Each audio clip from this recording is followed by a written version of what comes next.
雑談です。ちゃんとします。はらせんということで始まりましたはらせんラジオ、陣内智則の面白い方、体専門家でございます。この番組は日々私が見ちゃったもの、聞いちゃったもの、食べちゃったもの、飲んじゃったもの、そして言っちゃいけないことなんかを話しております。ぜひチャンネル登録と高評価よろしくお願いします。ということで、昨日は何をしてたかと言いますと、お昼過ぎですねにまた陣内くんの YouTube の撮影で、行っておりまして、まあ面白かったんで、これねお楽しみください、お楽しみに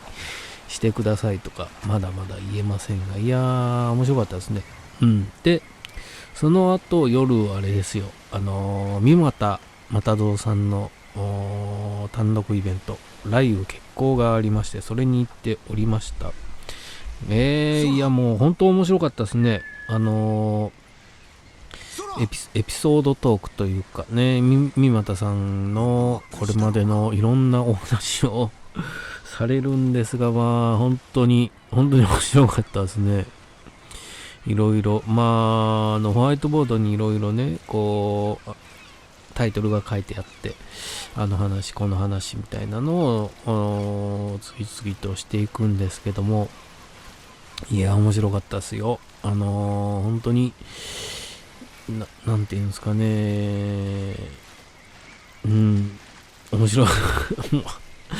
内容をね言っちゃうと完全にネタバレになって、まだ配信とかも見れるそうなので、ぜひご覧になってくださいっていうのと、その裏でというかね、またニコニコ動画のザ・テレテレビジョンの方で放送があったんですけども、それ、現場行けなくて YouTube でも同時に放送してて、帰り品見てて、冒頭でね、その博士が僕が三股さんに見つかっちゃったいう話をしてるんです。そうずっと隠れてたんですよね。僕も朝やんの時にこう何回か姿をお見かけしてもこう隠れるようにずっとしてたんですけども、それで何回目5回6回目ぐらいまでずっとこうバレずに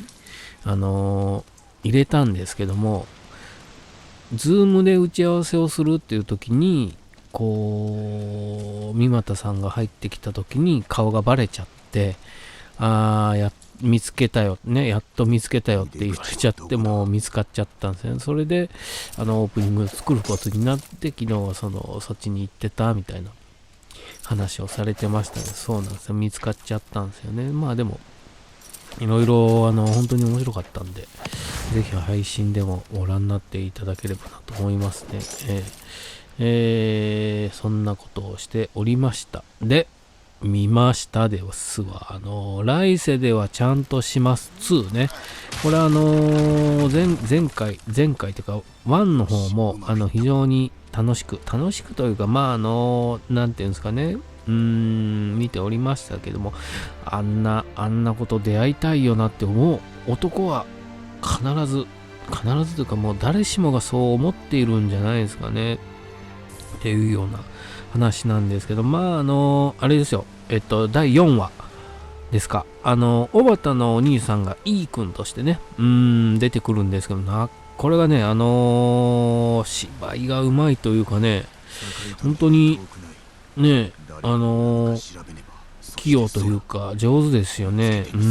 非常にいい役回りというか、株のトレーダーの役で、大損をしてしまってこう落ち込んでるところにこう内田理央さんとね、そういう関係になってたみたいなんで、株が持ち返したらまたタワマンに戻るっつってこう内田理央さんのところで同棲してたんですけど、出ていっちゃうという大まかな話が第4話なんですけど、本当に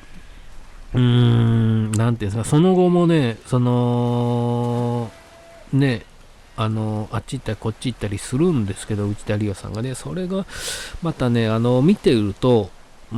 そういう細かい、なんていうんですかね、セリフ、一挙手一投足というんですか、そういう仕草を、こう、なんかね、ドラマの中では、なんかまた誘うようなことを言っちゃったとかね、誘うようなことをしちゃったみたいな、心の声が話されるんですよ。そういうところに、こう、ちゃんと気づいて拾えるような人が、モテるんだろうなって、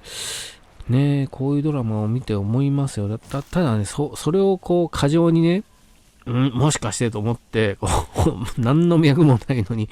ガシガシいっちゃって失敗するっていうパターンもあるんでしょうけども、そういうことなんだろうなって思いますね。そういうなんかモテるというか、そういうね、ことはって見てて思いますけど、あんなっていう言い方はあれですけども、ああいういった子は、こう、ね、周りでいた試しがないというか、そういう現場に状況にあった試しがないというのがね、それが一番やっぱり、あれですよ、モテないというか、こうね、やれないことなんだろうなとは思いながら見ておりましたが、これ非常に面白い。あとね、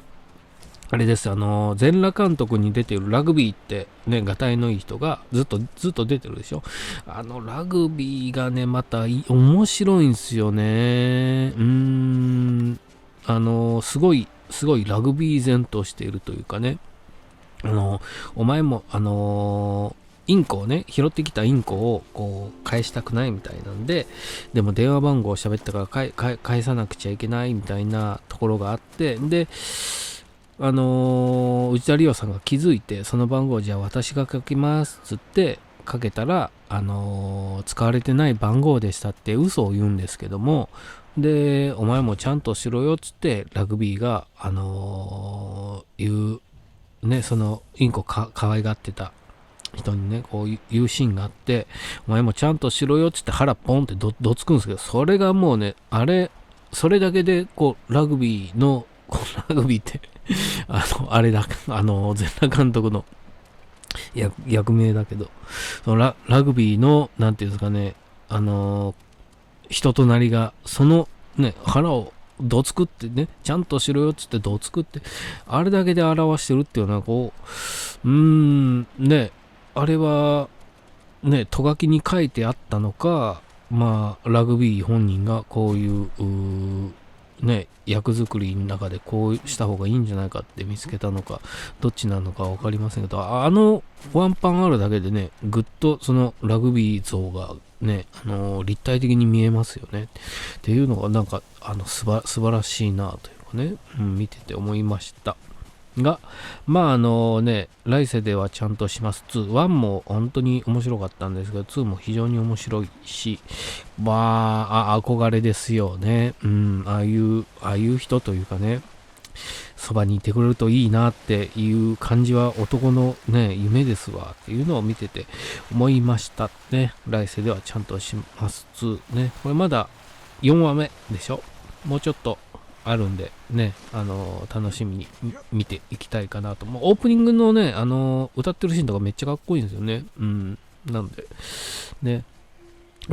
ぜひご覧になってください。TVer、それからパラビではね、またサブストーリーみたいなのやってるそうなんで、もういよいよ俺もパラビに入る日も近いんじゃないかと思いながら見ておりましたけど、それと、あと一つね、有吉の夏休みがありましてね、で、田中さんが被ってた帽子がね、僕も最近ずっとよく被ってる恵比寿さんの、シティボーイの憂鬱っていう連載、ポパイで連載があったんですけども、それが連載終わって、伊勢丹で1週間ぐらいかな、本当に、そのポップアップ書店じゃない、ショップができてて、で、その、恵比寿さんのイラストの中に出てくるキャラクターが被ってる帽子なんですよ。で、伊勢丹で本当1週間ぐらいしか売ってなかったんで、僕はそれもう初日に気づいてね、よく気づきましたよ、あれがあるってこと。で、買いに行って被ってたんですけど、で、もう2つ買ったんですけど、1つは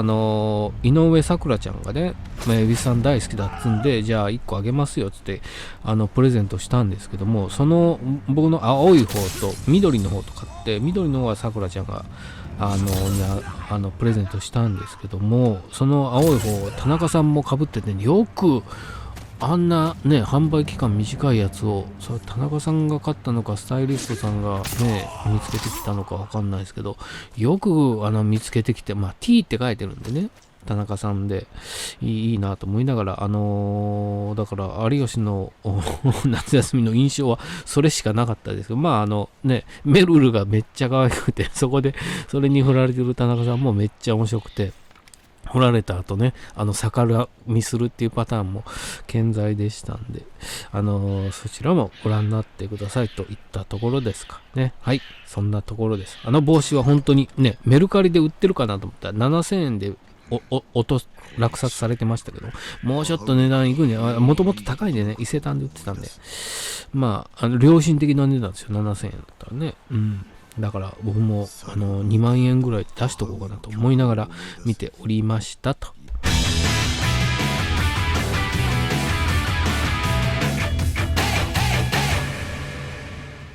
コントちゃんとします。ちょ